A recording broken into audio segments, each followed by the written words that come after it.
Ladies and gentlemen, friends and rivals, my name is Jared, and with me today is not Ian. It's my best friend ever, Anna. Hi, I'm Anna. I'm Jared's wife. That's why he said I was his best friend, because he has to say that. I don't have to say that. It was true before we were married. Aww. We will be your hosts for the podcast. We are honored that you've joined us at our table. Here at the Game Table Podcast, we take a look at various board, card, and other tabletop games. We give an overview, provide our somewhat finely crafted thoughts, all in an attempt to give you an idea of how well it would fit for you and your table. Today, we will be looking at Fog of Love, designed by Jacob Jaskov, with art done by Cecilia Fossheim, Mike Hedgegard, Lota M. Kiksbuel Jaskov, and Jens Weiss, and published, excuse me, the easiest one, and I botched it, and published by Hush Hush Projects. So Fog of Love is a 2-player rom-com or dating simulator. Each player creates a character, and then the couple is given a scenario and plays through 3 acts of the couple's relationship story. So the question is, will the couple get there happily ever after, or will the two dissolve into heartbreak? Dun, dun, dun! Da-dun-da-dun-da-dun. So before we get into our review tonight, I did want to just go ahead and introduce this episode format. So this is going to be called our 2 top review. We're going to be looking at games that we feel like play really well with 2 players. I know that a lot of people out there like to play with their significant other, or they only have one other person that is as deep into the hobby as they are. And sad. So it is sad. We've gone through phases of life like that. We feel for you. Yeah, it's true. So we wanted to provide some options for you to be able to play. And there will be some that Ian and I cover too that will be best at 2 players. But this particular I keep saying style. Style is not the right word. This particular episode will be based on that. So tonight we're doing Fog of Love, which is a 2-player game. But next month, when we do this again, we might do something that's normally up to 4 or 5 players, but we think that at 2 players, it plays really well and smoothly and is a good play. So that's kind of the idea behind what we're doing here. So, Anna. Yes. With that said, do you have a favorite date? Yes. I really like my birthday, first of all. And I really like our anniversary. Yesterday was pretty nice. My wife, ladies and gentlemen, she'll be here all Nobody forever. laughed. I did laugh. There's no one here to laugh. It's a podcast. You pity laughed. Okay, seriously. This is how our jokes go with each other. We're much more compatible as board game players than we are as joke makers to each other. It's true. Jared makes really bad jokes. Yeah. So if you're asking my favorite date, like with you. No, it doesn't even have to be with me. Just your favorite date that you've ever been on. Oh, well, those were definitely with you. Perfect. So. That was a setup. It was a test. I really like dates that are active. Mm-hmm. So some of my favorite dates have been when we go hiking together, roller skating together.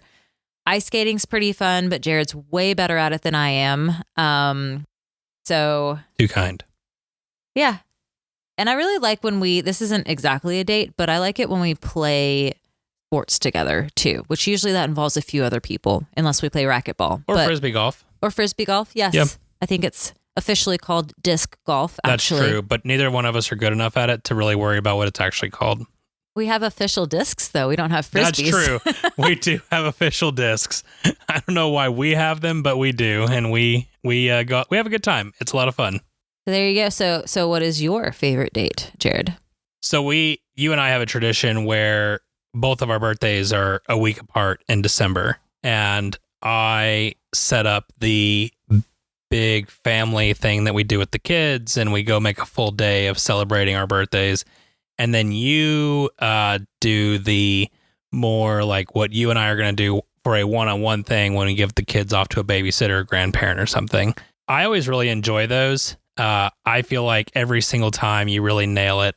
And we've done a couple where, ironically, neither one of these involve board games. But the one that you did where we went to a person's house to use their VR for the first time was a really fun experience. And then when we went to the barcade together was also a really enjoyable one as well. And I think part of what I love about those, and those are just two examples of many times that you've really knocked it out of the park with that. But I feel like most of my life, I am the one that plans it out and makes the decisions and goes through all the details of it. And to have someone else who knows me well enough to be able to hit those details and do it well, it's just really enjoyable. So those are my favorite. There we go. All right, so we're looking at this game, Fog of Love, and I will just say off the top, Anna, that I use the word game pretty loosely here. But I'm going to go ahead and talk through the how to play, and then we can jump into our normal segments. So, in Fog of Love, each player takes on the role of a character. That player chooses the character's occupation and their trait goals, which is a major resource for the end of the quote-unquote game. Then each player gives 3 features to the character they are not controlling. The features and the occupation add to the various 6 personality dimensions, which are going to be in the middle of the board. Most of this game is played through cards, but there is a board component where you're keeping track of various items such as your own satisfaction within the relationship. Like I said, the personality dimensions, the 6 dimensions that they have are discipline, curiosity, extroversion, sensitivity, gentleness, and sincerity. And there's a positive, a negative, and a neutral for each of those 6 dimensions. There are also different slots to kind of keep up with the cards that you're going to be playing with over the course of the game, not from your own hand, but the scenario cards that kind of set up the act. And like Anna said earlier, you're going to be going through 3 acts. And the goal is to find out if you and the other character are compatible, or if they are going to decide to leave the relationship. Players go back and forth, playing cards over the course of the 3 acts. There are 3 types of cards. There's, I'm not going to get the correct terminology right, but there's basically general cards that are not very risky, but not a very, very high payout as far as making a shift on the relationship. Might be determining what kind of gift you're going to give the other person, or where we're going to go on vacation or things like that. And then the second set of cards are the drama cards, and the third set is the serious. The drama and the serious cards definitely give more weight to the overall relationship, adds, as you'd imagine, drama to the relationship, and really that is where the key decisions come in as far as where you see the relationship going. It also kind of adds to either the rom-com or the drama movie vibe that I know that the designer's going for. So, like I said, you go back and forth playing those cards. The game encourages you, as you're playing these cards, to role play out the game. And this is what I was talking about a minute ago, where I feel like the idea of this being a normal game is very loosely defined. The rules are very bare bones. It's very much about going through this story with the other player, role playing it out, and finding out at the end there are points, there are things like that, but really you're just trying to go through that story together.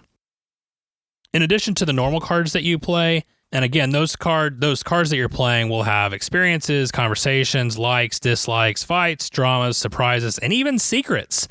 But there are also a different set of cards that you're holding from the beginning of the game that are your destinies. At the end of the game, you will only get to play one of those destiny cards. And at the end of each act, you have to remove one of those destinies from the game, so you're limiting your choices as you go along. At the end of the game, you choose one to play, but it's not that simple. you have to be able to meet the requirements of that destiny, or you as a player lose. Like I said earlier, you have trait goals, you have various personality dimensions that you're keeping track of, and you have your relationship satisfaction.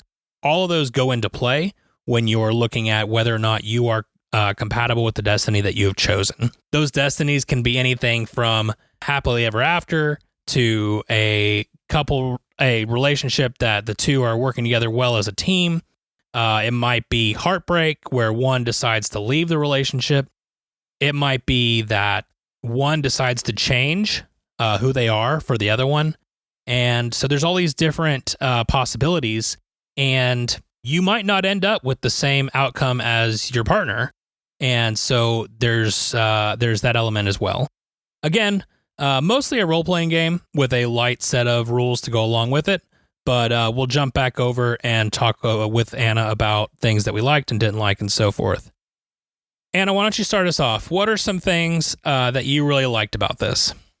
Well, I mean, one of the things that I like is that it does involve role play. I think that that's a fun aspect to it. I suppose if you really wanted to, you could play it simply as a social deduction game where you're trying to figure out what the other person wants and then you're trying to maximize your own outcome while you're trying to read them, because there is an aspect of that, watching how your partner answers cards and seeing how they move the personality tokens to say, oh, they want to get this goal or they want this type of thing. And then you can choose cards that will either enhance that or sabotage that, if you're going for a goal that, or a destiny that is wanting to break up or something. And so I think there is a lot of social deduction to it. But for me, the role play aspect makes it more fun as well, to take the characteristics that you're given and try to make a full fleshed character out of it.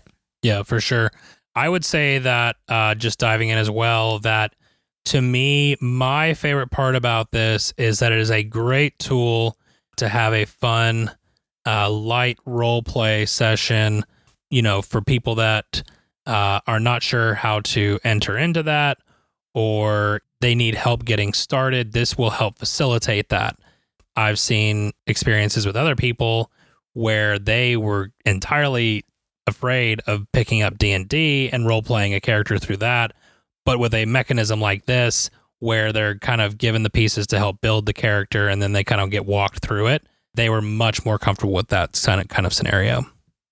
Yes, definitely not nearly as complex as your classic role-playing games like D&D, because you're only given like 3 characteristics and 3 personality traits at the beginning. You're given a set of goals. I'd say that's kind of how it worked for me, because I had not played really any D&D. And I think the first time we played this game was, let's see, maybe about 7 or 8 years ago. Yeah, it's been a while. The game came out in 2017, and we would have gotten it right around that time because I remember kickstarting We this demoed game. it at a convention before Gen it Con. came out. Yeah. Not Gen Con, BGG Con. Oh, yeah, we did do that. Yes, we did do that. I forgot about that. You're supposed to remember things when we do a podcast about the game. I know. Man, that was a good date, too. That was a big surprise for me. But yes, we did get to do that. That was a big surprise because I remember, because I was telling you about how we had backed it on Kickstarter. Yes. But it wasn't due out yet when we did BGG Spring. And they had like a promo version there that wasn't the full game, but we wanted to try it out. And so we got it and tried it out. And it was a little bit odd at first because, again, like Jared was saying, it's not your classic strategy, beat the other person up type of game. But we really liked it. And we've now, I think, played through at least maybe 2 of the expansions that they have out. I think we played through more of that. So I was looking through the expansion list before we started just to kind of see. I'm pretty sure 1, 2, 3, 4. I think there's like 5 little mini expansions with adds extra scenarios, a couple extra complexities. I think we've played through 4 of them at this point. So yeah, we've played this game quite a lot. It's a really fun date night game, but yeah. Yeah. So anyway, coming full circle now that we've rediscovered our history, this was my first light role-playing experience. And since then, I have gone on in the last 7 years or so to play D&D and to play the Star Wars RPG and the Genesis system and several different RPG systems. And I would agree this is a good way for somebody to kind of get a taste and say, hey, is role playing for me or not? Yeah, I think that's a great point, and that's so true. And as someone who loves D&D and being able to dive into that world, I like it when there are tools like this where people can feel more comfortable at the table so they could take that next step if they wanted to. I think another thing for me is that I enjoy building my character and learning how that character could see themselves with the other one. So really getting into the mind of that character. And it really did come across. I remember listening to the video blurb from the Kickstarter, and the designer talked about how he wanted to make a game that his wife would play with him because she wasn't really into games, but she loved romantic comedies and those dramas and that sort of thing. And I could really see that play out as we went through the various cards, as one of us would slip a secret under the board and you're like, what are you doing? And it really got into that angst that you want in a good relationship. So that was another thing for me that I really enjoyed.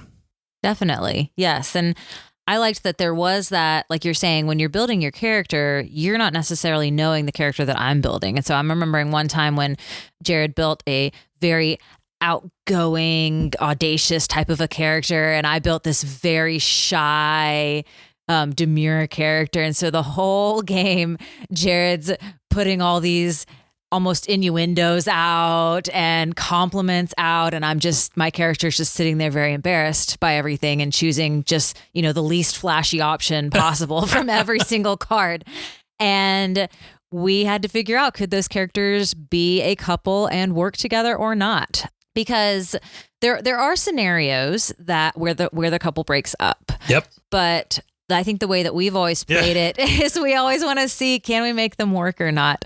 And so it's kind of nice that there could be several correct options. And so you could stay together, but you could have one person be more of a leader and one person be more of a follower. And maybe that type of relationship still works, depending on how the characters play out and how they need to work together. So I think we definitely tend toward the staying together option, and that makes it fun to work and figure out, how do these two characters have any compatibility at all? Yes, you and I would rather lose than choose the breakup option. We have lost instead of choose the breakup option, yes. Because we're just like, no, we have to figure, we can figure this out. And it's not anything like the characters are doing. It's this thing that Anna and I cannot get past because we get so invested.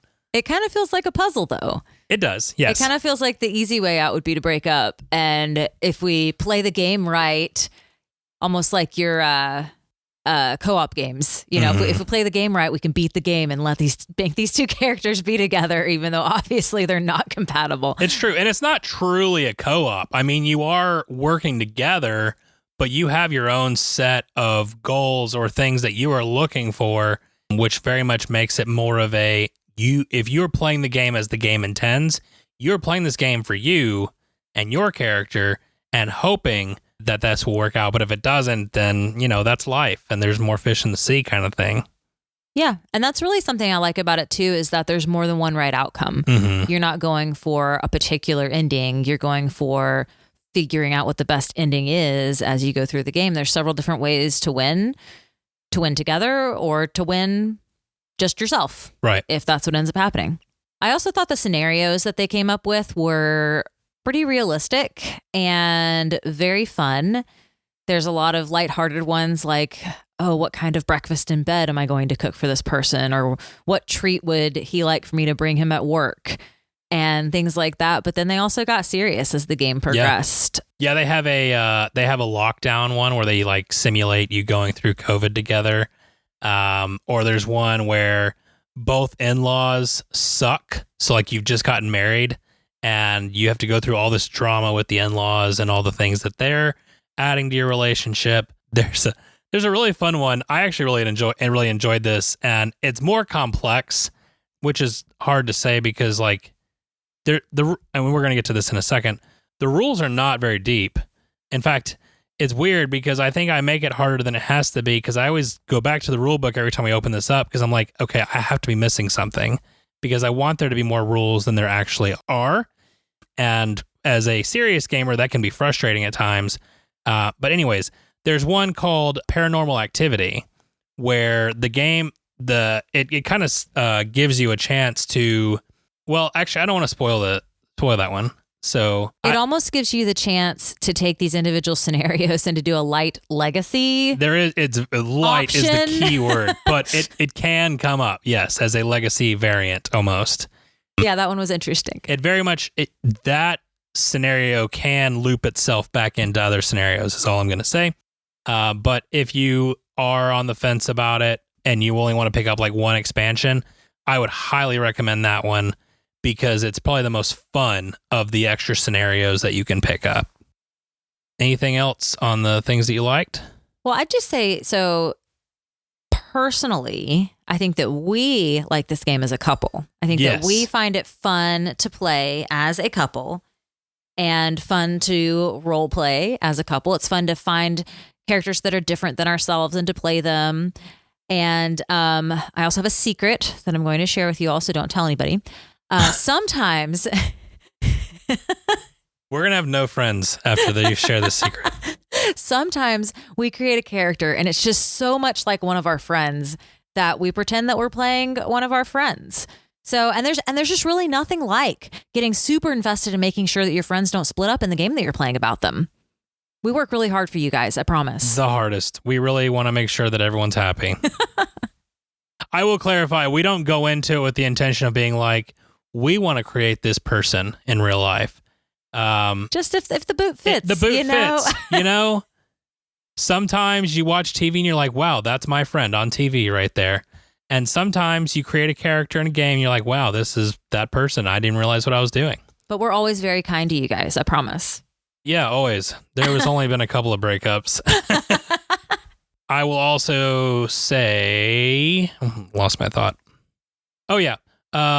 There are a lot of different cards in the game as far as traits and occupations and various features for the other characters. So it is very easy to go through multiple plays. I would say we've done 15, 20 plays at this point. And I mean, on occasion we find the same thing and we'll just throw it back in the deck. But for the most part, we're always getting something new.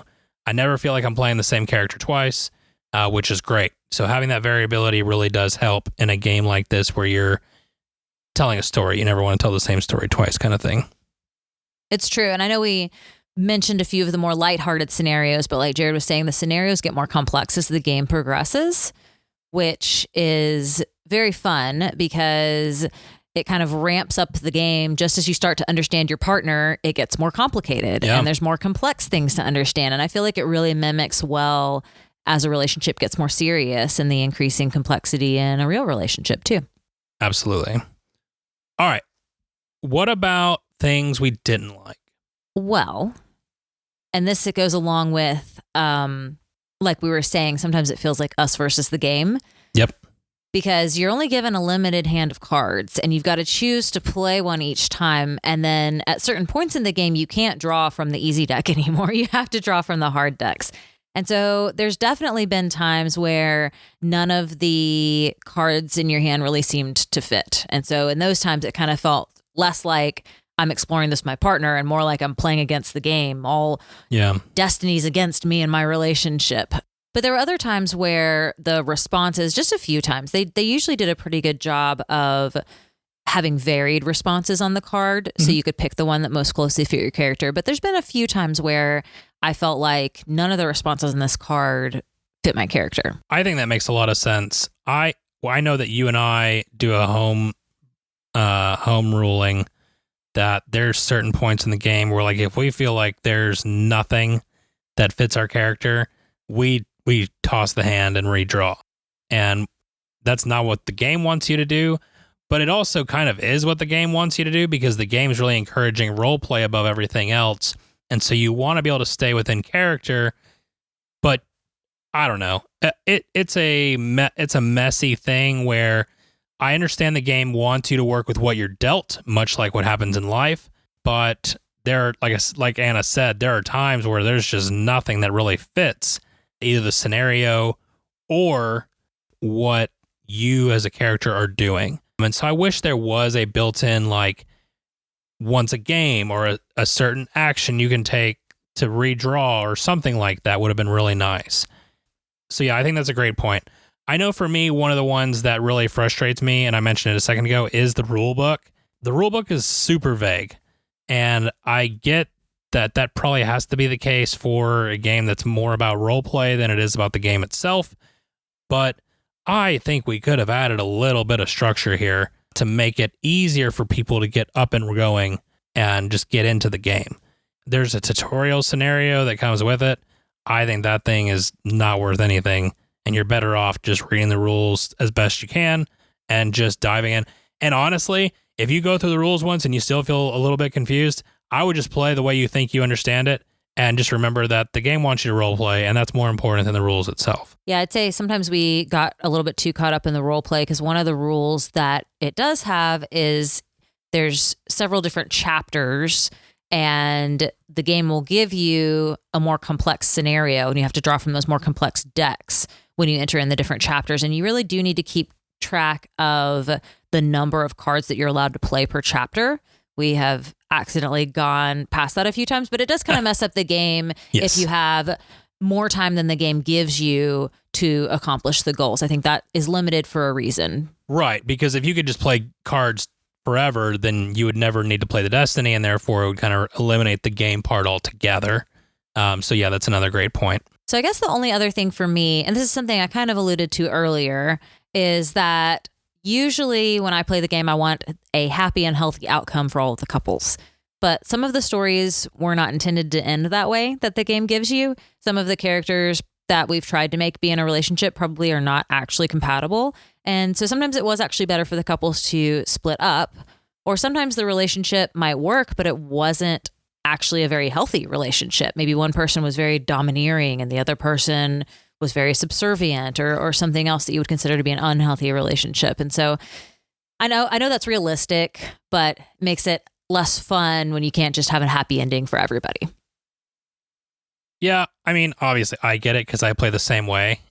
And it is interesting. I don't know. I as we've been talking about it, one of the thoughts going through my head is, would we still love this game as much if we played the game as intended? Or is it flexible enough that because we play it the way that we do, we enjoy it that much, and if someone else wanted to play it more as the game was intended, they could love it that much? So I guess it's a pro and a con in that way. But yeah, I too am at times forget that it's not a co-op and want it to be a co-op where we're working together to make these characters work. But anyways, I think, yeah, it's a valid point, and it's especially, and I know that like the point of this review is not for date night games alone, but when you are having a date night, I mean, nothing kills the vibe faster than watching two people, even fictional characters, breaking up. So there is that. I mean, especially if you are those fictional characters for, 2 hours or so for your date night. Or if you've created your friends and they've just broken up, and then it's just really No, we treat our friends so good. We work so hard for you all. All of my friends who are listening to this podcast, I sincerely apologize if you're weirded out. That's all I can say. So I was going to say, with your point earlier, though, that I don't know necessarily that we aren't playing the game as intended. I think that we tend to play a little bit more heavy role play version of the game. I think if you did make it be more about social deduction, then you'd be figuring out deductively what path these characters need to take. And I think the game is, again, very vague in the rules and in the way it's structured, because it can be played either way. And so you could play it more of a social deduction way, or you could play it more of a role play heavy way like we do it. And I think either way is fine. Totally fair point. Absolutely. Well, I think that's all I've got as far as the things I didn't like. And you're shaking your head yes as well. So obviously this is a 2-player game. There is an expansion that would add a 3rd player. We have not played that. I don't even know if we have that one, if it came with the Kickstarter kit or not. Obviously there's no solo mode. It'd be so sad if there was a solo mode. You just have to be all alone in romance forever. Man. Moment of silence. All right. Well, let's move into our grading and final thoughts. All right, Anna, what would you give this game? I'd probably give this game maybe a 7. It's definitely not my favorite game, but I think it really fits the niche very well that it was made for. Sure. In fact, I'd say it's one of the games I pick more consistently for date night when I'm wanting something that feels more romantic and feels more connecting. Mm-hmm. Because as much as I really love playing strategy games with you, sometimes it is nice not to just, beat your face into the ground on our date night. So sometimes it's nice to spend time gazing into each other's eyes and trying to figure out what the other person's thinking and what their goals are and if they're going to screw you over instead. So I'd compare it kind of to when I go on a trip with my kids. Because I'm excited about the process, but there are definitely a lot of roadblocks I didn't anticipate along the way. Yep. And at the end of it, I think that was a really nice trip, even though there might be moments in between where I'm taking care of the kids and going crazy and having accidents along the way. So I get a similar feeling from this game. That's an incredible comparison. I think this game experience. This experience falls very much in line for me, in a very similar boat as Sheriff of Nottingham did. If you and I did not play this, I would not have this game. I'll just straight up. Oh, 100%. You have to, I think a relationship helps when you're playing this game. If it was just two friends playing, I don't see myself enjoying playing this game the same way that I can with connecting with a significant other over fictional characters. Now, maybe that might be different for you. That's just where I'm coming from, the audience. So as a game, I can't give this much higher than a 5. I think the game is bare bones and it doesn't really do much as a game. As a roleplay experience, I will put it in the 7.5 to 8 range. No, 8's too high. I'm going to stick at the 7.5 because even within that, some of the game mechanics get in the way of the roleplay to where it kind of stumbles over itself at times. But when it clicks, it is a really enjoyable experience. And obviously, we like it enough that we keep coming back to it. And I think that it's something that will probably stay in the collection for a while. And I would never like put it in a top 10 or anything like that. But as a game to play with you, Anna, I think it's great. So that's kind of my 5/7.5 score. I agree. For me, the comparison is a house project. Whenever we talk about playing this game, before I've fully immersed myself in all the roadblocks that come with it, I am so excited about what we can do together and the kind of story that we're going to tell. And then, just like in a construction project, where you rip up the flooring and you realize there's 3 problems underneath, you hit many obstacles in this game. But then at the end of it, you look back and you're like, I think I'm really glad I did that. I know that I enjoy the time with the people that I worked on the project with. And there were times where this really was not great. And so it very much a similar experience for me and how that plays out. So that's kind of how I would view this game. Yeah, just as you were talking, I was trying to remember if there was ever a time that we played the game that I didn't look back and think, okay, that was fun, despite the frustration over not having the right card or the roadblocks here and there. And I think I do recall one time, but only one time, that we got halfway through a scenario and just quit because we felt like we were doing so badly. I remember that game. It was brutal. It was so bad. And then we went back and played that scenario later on, and it was fine. But yeah, there was only one time that it was so hard that we did not complete the quote-unquote project. Right. And feel good about it at the end. Well, Anna, this was a lot of fun. I look forward to doing some more 2 top reviews over the coming months. I think we will do this once a month or so to kind of fit into the normal rotation. I'm really excited about that. And then we'll get Faith in here as well for her kids games reviews. We're still working on the final details for that, but know that it's coming soon, so I'm excited. And thank all of you for hanging out with us and listening to our thoughts. If you have feedback or want to give your thoughts on the game, we would love to hear from you. There are links to our socials in the episode description. And like I said in this past episode, well, actually it's gonna be 2 episodes ago because Ian and I are gonna drop another one before this. But hopefully by the time that this episode is dropped, Discord is active, and there will be a link for that for you to join as well, to join on the live conversation. If you would, please leave us 5-star reviews wherever you get your podcast. Follow us on Instagram, and of course, subscribe so that you are notified when new episodes drop. All of these heroic actions are immensely helpful in growing this podcast.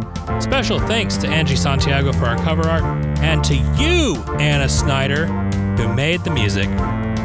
Until next time, may your dice rolls and your card draws be blessed, and your experiences at the table be ones to remember forever.